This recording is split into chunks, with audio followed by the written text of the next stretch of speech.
वो भी शिबू सोरेन का बेटा डरता है क्या?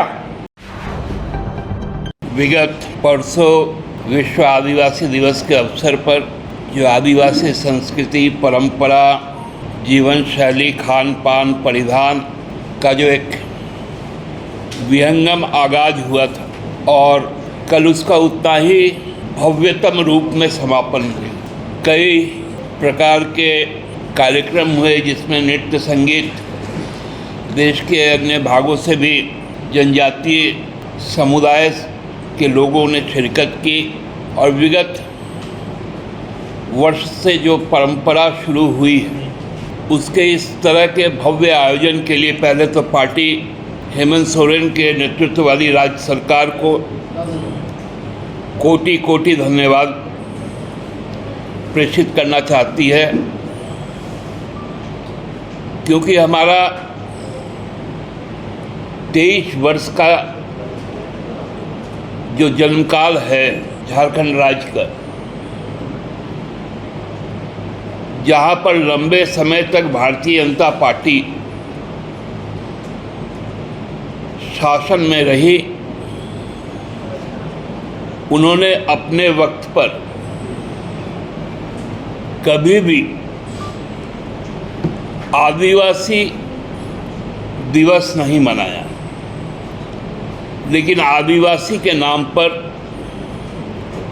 राजनीति बहुत की।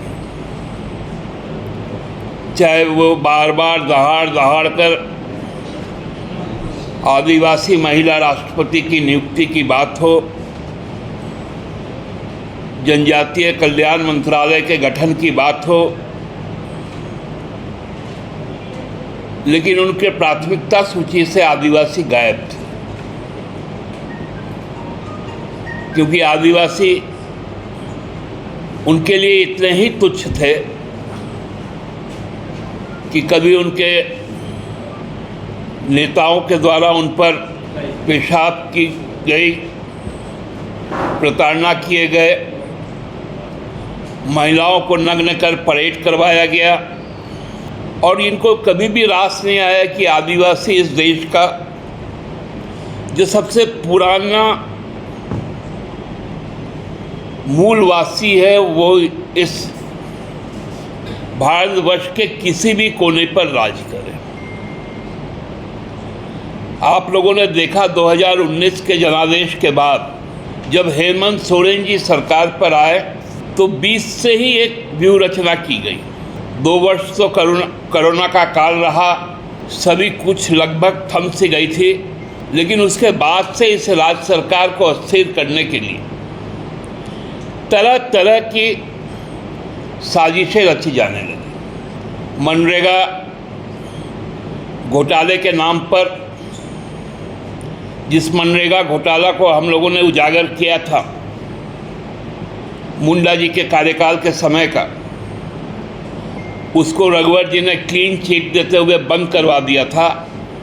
उसी के बहाना केंद्रीय एजेंसियों ने यहाँ पर राज्य में प्रवेश किया और तरह तरह से राज्य सरकार को डिस्टेबलाइज करने के लिए, विकास की गति को रोकने के लिए, आदिवासियों के हक और सम्मान को रोकने के लिए एक के बाद एक कार्रवाई की जाने लगी। पिछले बार भी रघुवर सरकार के समय में आप लोगों ने देखा होगा कि पूरे 5 सालों में भारतीय जनता पार्टी द्वारा लगभग 50 बार से भी ज़्यादा बार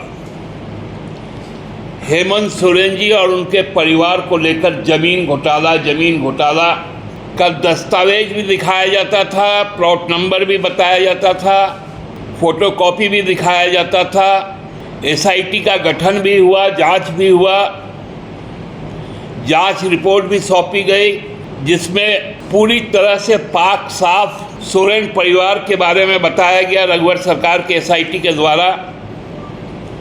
उसको सार्वजनिक भी नहीं की। और अभी जब आदिवासी दिवस आने के एक दिन पहले फिर से उसी तरह की एक नई गाथा गढ़ी गई। जितने भी अखबार छपे हैं वहाँ कहीं पर भी कोई आधिकारिक सूचना तो नहीं है, लेकिन तरह तरह के प्लॉट नंबर, खाता नंबर, माननीय मुख्यमंत्री का इन्वॉल्वमेंट इस तरह से अफवाह फैलाकर चीज़ों को सामने लाया जा रहा है। अजीब विडम्बना है। राज्य सरकार ने जिस जमीन घोटाले पर मुख्य सचिव ने संज्ञान लेकर उपायुक्त के द्वारा अंचल में एफआईआर दर्ज की गई, राज्य सरकार चाहती है कि यदि कोई भी घोटाला हो तो वो बंद हो, उसी को आधार बना दिया गया। मतलब उल्टा चोर कोतवाल को डांटे। क्या अद्भुत परिस्थिति है कि भारतीय जनता पार्टी एनडीए के खिलाफ यदि किसी राज्य में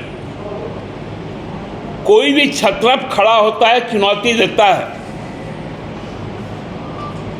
तो उसको येन केन प्रकारेण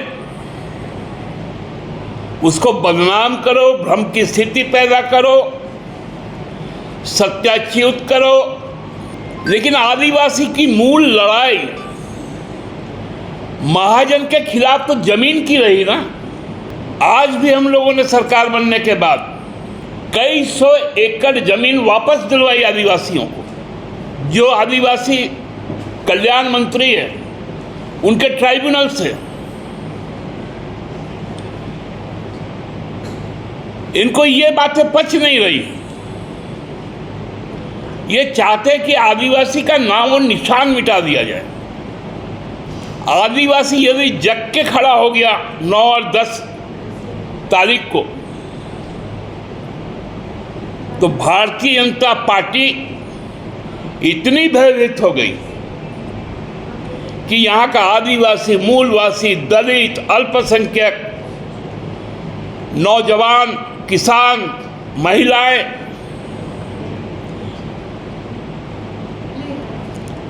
कि जो गोलबंदी यहाँ पर बन रही है, उस गोलबंदी को कैसे रोकें।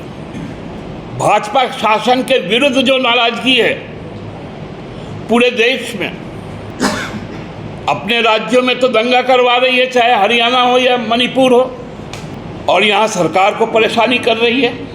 शिक्षा के क्षेत्र में अभूतपूर्व, और आज भी कैबिनेट है, आज भी शिक्षा के क्षेत्र में कई महत्वपूर्ण निर्णय लिए जाएंगे।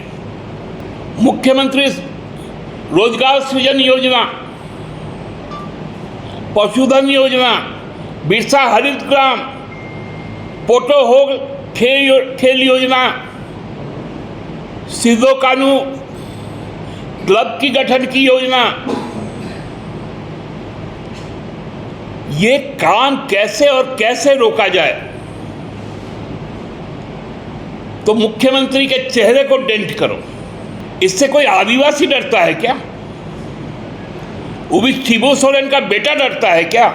टफकॉन XT 600 HCR TMT रिवा। पहले भी बोला था, अगर घर को बनाना है एक्स्ट्रा टफ, तो आप भी दिखा सकते हैं अपनी हीरोपंती टफकॉन XT के साथ।